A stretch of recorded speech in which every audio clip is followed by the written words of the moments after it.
हरे कृष्णा। तो देखिए दोस्तों, आज की इस वीडियो में हम करने वाले हैं क्वाड्रेटिक इक्वेशंस की जो वर्ड प्रॉब्लम्स है उसको कैसे बनाया जाए। तो काफ़ी बच्चे मुझे आकर के बोलते हैं कि सर वर्ड प्रॉब्लम नहीं होती यार, वर्ड प्रॉब्लम नहीं बन पाती। चाहे वो थर्ड चैप्टर की वर्ड प्रॉब्लम हो, आपकी लीनियर इक्वेशन टू वेरिएबल, चाहे क्वाड्रेटिक इक्वेशन हो, क्वेश्चन पढ़ के समझ में ही नहीं आता किसको वेरिएबल माने, क्या करें। थोड़ा बहुत इक्वेशन बनती है, फिर वही दिक्कत, आंसर नहीं आ रहे, कभी कुछ, तो काफ़ी ज़्यादा वर्ड प्रॉब्लम में दिक्कत रहती है। तो आज की इस वीडियो में हम यही डिस्कस करेंगे कि आप क्वेश्चन को पढ़ के कैसे वर्ड प्रॉब्लम बनाएं। ठीक है ना, थोड़ा थोड़ा क्वेश्चन पढ़ के किस तरीके से हम वर्ड प्रॉब्लम को टैकल करें। उम्मीद करूंगा कि ये वीडियो देखने के बाद आपका थोड़ा सा डर जो है वो ख़त्म होगा और वर्ड प्रॉब्लम को लेकर के आप थोड़े से अच्छा उसमें कर पाएंगे। ठीक है ना। तो दोस्तों, ये हमारी क्वाड्रेटिक इक्वेशन की सेकंड वीडियो। फर्स्ट वीडियो अगर आपने नहीं देखी है तो प्लेलिस्ट का लिंक नीचे डिस्क्रिप्शन में दे रखा है, वो भी आप वीडियो जा करके ज़रूर देख लें, जिसमें हमने इस चैप्टर के बेसिक के बारे में डिस्कस किया हुआ है। ठीक है ना। तो चलिए शुरू करते हैं वर्ड प्रॉब्लम के साथ। पहली वर्ड प्रॉब्लम है इसके अंदर 4.1 का क्वेश्चन नंबर 2 है। इसके अंदर हम अभी सिर्फ इक्वेशंस बनाना सीखेंगे। ठीक है ना, उसके सॉल्यूशन कैसे निकालते हैं, सॉल्व कैसे करते हैं, वो हम अपनी आगे आने वाली वीडियोस में डिस्कस करेंगे, जो कि इस चैप्टर का आगे का पार्ट है। ठीक है ना। तो अभी फिलहाल आप सीख लो इक्वेशंस को बनाते कैसे। तो देखिए, इसके अंदर बोल रहा है the area of a rectangular plot is 528 metre square. तो थोड़ा थोड़ा आप क्वेश्चन को पढ़ते चलें और थोड़ा इमेजिन करके या फिर लिख के कुछ ना कुछ लिखते रहें, जिससे आपको पता चल जाए हाँ भाई ये चीज़ें गिवन है। ठीक है ना। तो इसके अंदर क्या बोल रहा है, रेक्टेंगुलर प्लॉट का एरिया आपको कितना दे रखा है, 528। तो यानी कि इसका जो एरिया है ना वो 528 है। ठीक है। बोल रहा है the length of the plot is 1 more than twice its breadth। देखो भाई, इसमें बोल रहा है जो इस प्लॉट की लेंथ है, जो लेंथ है वो ब्रेड्थ का डबल है। ट्वाइस मतलब डबल, लेंथ जो है वो ब्रेड्थ का डबल है, मोर देन 1, डबल से एक ज़्यादा भी है। तो मान लिया अगर मैंने ब्रेड्थ x है तो लेंथ के बारे में क्या बोल रहा है, वो ब्रेड्थ का डबल यानी कि 2x। भाई x का डबल क्या होगा, 2x, एक ज़्यादा यानी कि 1 ऐड करना पड़ेगा। जब भी आपको बोले मोर देन 1, मोर देन 2, तो कुछ ना कुछ उसमें हमें ऐड करना होता है। तो अगर ब्रेड्थ x है तो लेंथ क्या हो गई, ब्रेड्थ के डबल से एक ज़्यादा। ठीक है। तो आपको यहाँ पर क्या करना है कि भैया मैंने ब्रेड्थ को मान लिया x और लेंथ क्या हो जाएगी हमारी, लेंथ हो जाएगी हमारी 2x + 1 और एरिया आपको गिवन है। अब भैया जो आपको गिवन है वो आपको यूज़ करना है। तो आपको पता ही है भाई रेक्टेंगल का एरिया क्या होता है, रेक्टेंगल का एरिया होता है L × B, लेंथ × ब्रेड्थ। तो एरिया आपको, लेंथ आपको दे रखी है 2x + 1 और ब्रेड्थ आपको दे रखी है x। देखो ना, लेंथ ये है 2x + 1, ब्रेड्थ x है, इन दोनों का मल्टीप्लाई इक्वल टू एरिया जो कि है 528। ठीक है भाई। अब इसको सॉल्व करते हैं। 2x को x से करूँगा 2x², 1 को x से करूँगा x = 528। अब देखो भाई, जब भी आप क्वाड्रेटिक इक्वेशन बनाओ तो भाई आपको उसकी जनरल फॉर्म पता होनी चाहिए। जनरल फॉर्म क्या होती है, ax² + bx + c = 0। आपकी इक्वेशन ऐसी दिखनी चाहिए। तो x² है, x है, c उस तरफ है, तो c को इधर लाओ यार, इक्वल टू में 0 चाहिए मुझे। तो मैंने क्या करा, प्लस का 528 इधर आकर क्या हो जाएगा, माइनस का 528। तो ये हो गई हमारी इक्वेशन फॉर्म। अब इससे सॉल्यूशंस कैसे निकालते हैं वो हम अपनी आगे आने वाली वीडियोस में डिस्कस करेंगे। ठीक है। तब तक आप अपना प्यार बनाए रखें, साथ बनाए रखें। ठीक है। तो ये हो गई आपकी इसकी इक्वेशन। आगे चलते हैं सेकंड में। बोल रहा है the product of 2 consecutive positive integer. देखो भाई, इसने इतने भारी भरकम नाम ले लिए, कंसेक्यूटिव पॉजिटिव इंटीजर। तो भाई इंटीजर आपको पता होंगे, इंटीजर होते हैं भाई 0, 1, 2, 3 आगे, और फिर नेगेटिव भी होते हैं, -1, -2, -3, है ना। लेकिन उसने बोला कि भाई पॉजिटिव इंटीजर के बारे में बस बात होगी। तो ये सब 1 से लेकर के क्या है, ये सब पॉजिटिव इंटीजर है, 1, 2, 3, 4, 5, 6। उसके बाद इसने ये वर्ड लिख दिया कंसेक्यूटिव। कंसेक्यूटिव का मतलब होता है लगातार अगला। जैसे मैंने बोला कि 2 एक पॉजिटिव इंटीजर है, तो इसका कंसेक्यूटिव क्या होगा, 3। 5 है तो कंसेक्यूटिव क्या होगा 6, 8 है तो कंसेक्यूटिव क्या होगा 9, ऐसा। तो कोई भी आप एक पॉजिटिव इंटीजर लो, उसका अगला नंबर होता है कंसेक्यूटिव पॉजिटिव इंटीजर। बोल रहा है उन दोनों का प्रोडक्ट। तो भैया मान लेते हैं एक लेट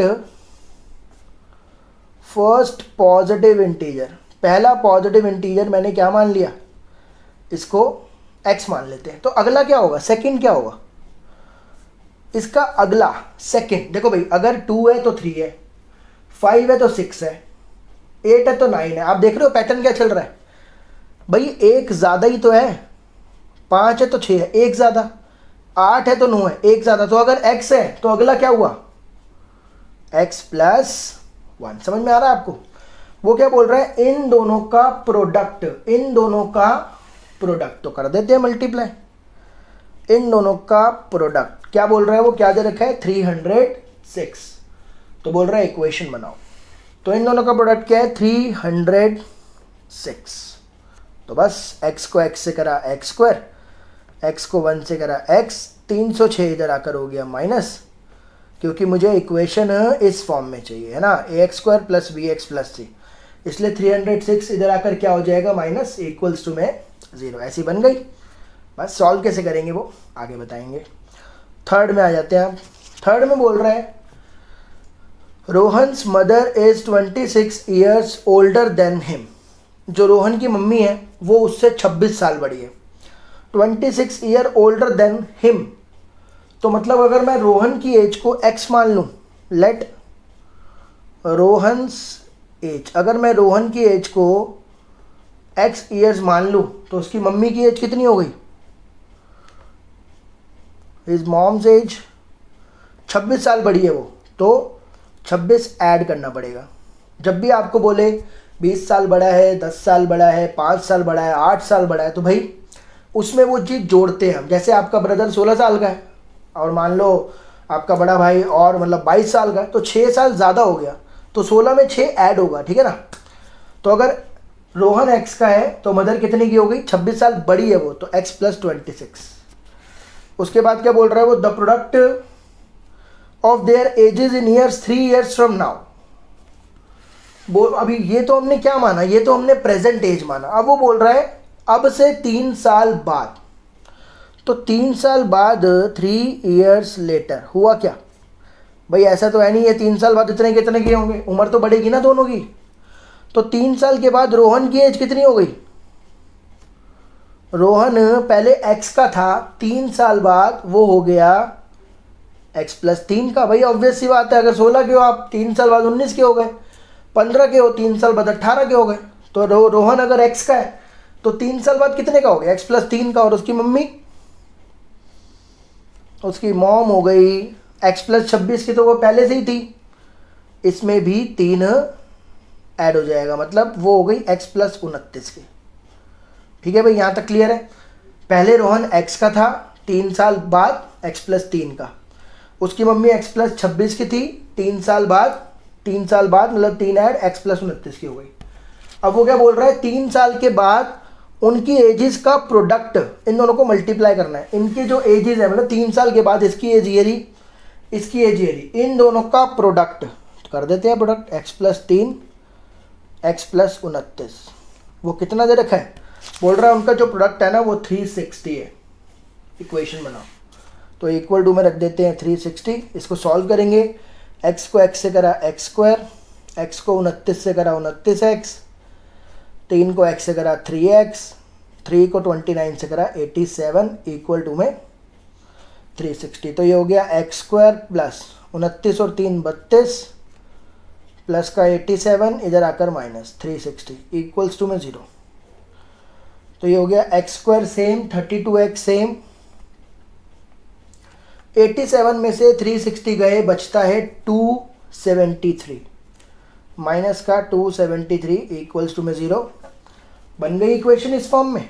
तो बस इसको सॉल्व कैसे करना है वो हम पता ही है आपको, है ना। ये आया भाई बेहतरीन क्वेश्चन, जो कि बहुत ज़्यादा फेमस है। चाहे आप बोर्ड के पॉइंट ऑफ व्यू से देखो, प्री बोर्ड में देखो, मिड टर्म में देखो, इसमें देखो, उसमें देखो, जिसमें मर्जी देख लो, ये जो स्पीड डिस्टेंस टाइम वाले क्वेश्चन है ना भाई, बहुत ही गजब है ये तो। ये मतलब लगा लो पेपर में जो है काफ़ी ज़्यादा मतलब टीचर का फोकस इन्हीं पे रहता है, भैया स्पीड वाला क्वेश्चन ढूंढो वही दूंगा।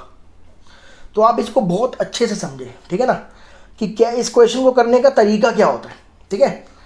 इसमें बोल रहा है अ train travels a distance of 480 kilometre at a uniform speed. तो भाई एक ट्रेन है जो कि 480 किलोमीटर का डिस्टेंस ट्रेवल कर रही है। मान लो ये ट्रेन यहाँ पर खड़ी है, उसको यहाँ से यहाँ पहुँचना है, 480 किलोमीटर का डिस्टेंस है, मगर उसकी स्पीड ना यूनिफॉर्म है। तो भाई यूनिफॉर्म स्पीड आपने वर्ड पहले भी सुना होगा, शायद हो सकता है 8th में, फिजिक्स में, 9th में भी आपने सुना है ना, फिजिक्स के अंदर ये। तो यूनिफॉर्म स्पीड होती है कांस्टेंट स्पीड जो कभी चेंज नहीं होती। जैसे मान लो आप 20 किलोमीटर पर आवर से चल रहे हो और चले जा रहे हो 20 से, स्पीड चेंज नहीं हो रही, तो उसको क्या बोलते हैं, यूनिफॉर्म स्पीड, है ना। 50 से चल रहे हो, 50 से चले जा रहे हो, वो यूनिफॉर्म स्पीड है। फिर उसके बाद क्या बोल रहे हैं, if the speed had been 8 kilometre per hour less. पहले क्या हो रहा था कि आप यूनिफॉर्म स्पीड से चल रहे हो, उसमें कोई दिक्कत नहीं है, स्पीड कितनी है वो नहीं पता, 10 हो सकती है, 20, 30, 50, लेकिन आप यूनिफॉर्म स्पीड से ट्रैवल कर रहे हो। उसके बाद क्या हुआ, स्पीड 8 किलोमीटर पर आवर कम हो गई। ठीक है भाई, जितनी भी स्पीड पहले थी अब 8 कम हो गई। मान लो पहले 30 थी, अब 22 हो गई। मान लो पहले 40 थी, अब 32 हो गई। मान लो पहले 25 थी, अब 17 हो गई। समझ रहे हो, 8 कम हो गई स्पीड अब। Then it would have taken 3 hours more to cover the same distance. अब भाई बड़ी लॉजिकल बात है, अगर आपने स्पीड को कम कर दिया तो भैया पहुंचने का टाइम ज़्यादा हो जाएगा, ठीक है ना। कभी कभी आप क्या है, हड़बड़ाहट में भगते हो रहे भाई, जल्दी पहुंचना है, भगा, स्पीड बढ़ा, स्पीड बढ़ा। तो स्पीड बढ़ाने से क्या होता है, टाइम क्या हो जाता है कम, ऑब्वियसली रिस्क बढ़ जाता है, ठीक है ना। खतरों के खिलाड़ी हर कोई नहीं होता।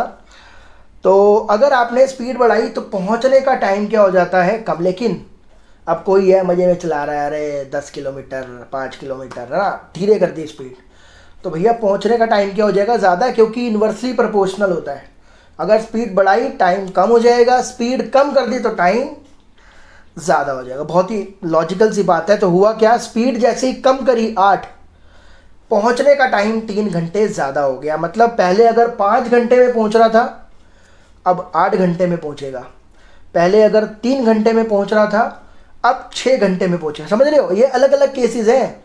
पहले जो है 3 घंटे में पहुंच रहा था, अब 6 घंटे में स्पीड कम होने की वजह से टाइम बढ़ गया।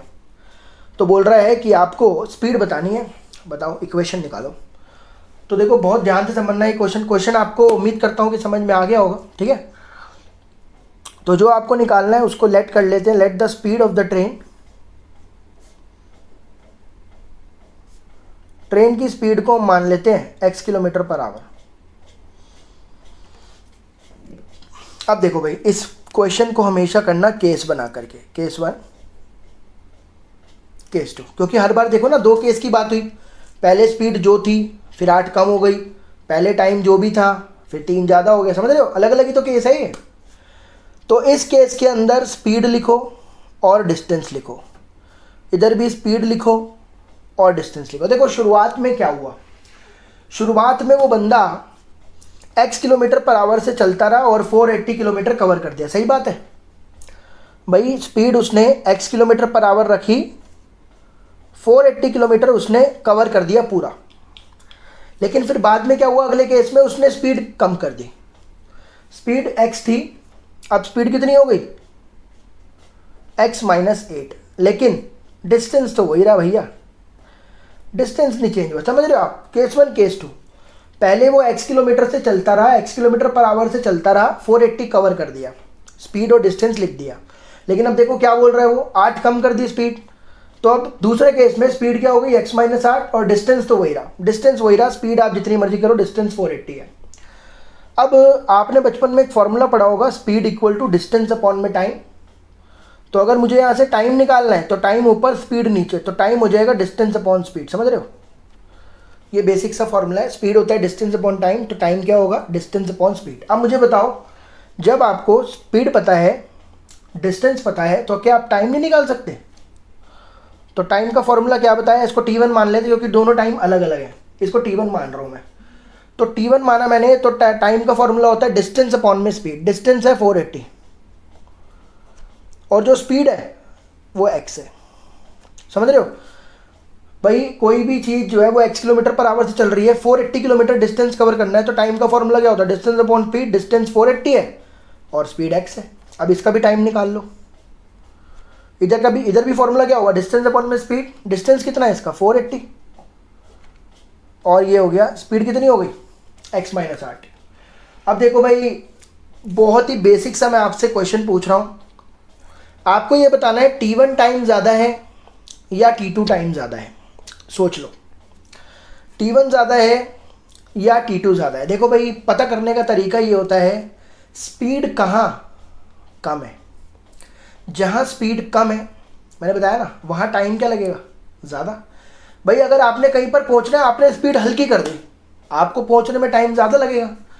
और अगर आपने कहीं पर पहुँचना है, स्पीड बढ़ा दी आपने, तो आप जल्दी पहुँच जाओगे। तो मुझे बताओ स्पीड कहाँ कम है? स्पीड यहाँ कम है। अगर इधर 30 थी तो इधर 22 है, देख लो, समझ रहे हो आप? इधर 30 थी तो इधर 22 है, यानी इधर स्पीड कम है। अगर इधर स्पीड कम है तो ये टाइम क्या है? ज़्यादा है। अब t2 ज़्यादा है, ये चीज़ क्लियर हो गई। ठीक है भाई, कितना ज़्यादा है? देखो भाई, क्या बोल रहा था ये कि 3 घंटे टाइम बढ़ गया है। पहले क्या हो रहा था? पहले जितना भी टाइम लग रहा था, अब 3 घंटे बढ़ गया। पहले अगर 3 था, अब 6 हो गया। पहले अगर 4 था, अब 7 हो गया। मतलब कह सकता हूँ, देखो, पहले अगर 3 घंटे लग रहा था, अब 6 घंटे लग रहा है। 4 घंटे लग रहा था, 7 घंटे लग रहा है। हर बार जो डिफरेंस है वो 3 का है कि नहीं? मतलब ज़्यादा टाइम में से कम टाइम माइनस करोगे तो 3 घंटे का ही तो फ़र्क है। तो ज़्यादा टाइम क्या है? ये t2, और कम टाइम क्या है? t1। तो कितने का फ़र्क है? हमेशा 3 घंटे का फ़र्क है। तो आपको क्या करना है? दोनों में से पहचानना है ज़्यादा टाइम कहाँ है। तो ज़्यादा टाइम में से कम टाइम माइनस कर दो, वो जो डिफरेंस होगा वो आपको क्वेश्चन में गिवन होगा 3 आवर। समझ रहे हो आप? अब इसके बाद आपको कुछ नहीं करना है। t2 का जो वैल्यू है वो है 480 अपॉन में x माइनस 8, और t1 है 480 अपॉन में x इक्वल टू में 3। इसको सॉल्व करेंगे और हम क्वाड्रेटिक इक्वेशन बनाएंगे। सबसे पहले दोनों में से ऊपर 480 क्या ले लो? कॉमन। इधर क्या बचेगा? 1 अपॉन में x माइनस 8 माइनस 1 अपॉन में x इक्वल्स टू 3। इन दोनों का एलसीएम लो। एलसीएम क्या आएगा? एलसीएम आएगा हमारा दोनों, क्योंकि दोनों डिफरेंट है तो आपको दोनों लिखने पड़ेंगे, x माइनस 8 और x। जब भी एलसीएम डिफरेंट हो तो x को क्रॉस मल्टीप्लाई करना है। x को 1 से करा x, फिर माइनस, फिर x माइनस 8 को 1 से करा x माइनस 8।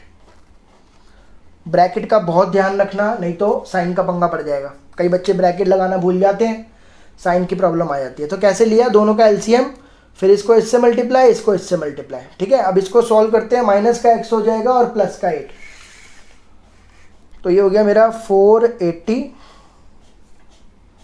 देखो x माइनस, तो ये क्या हो गया? माइनस का x प्लस का 8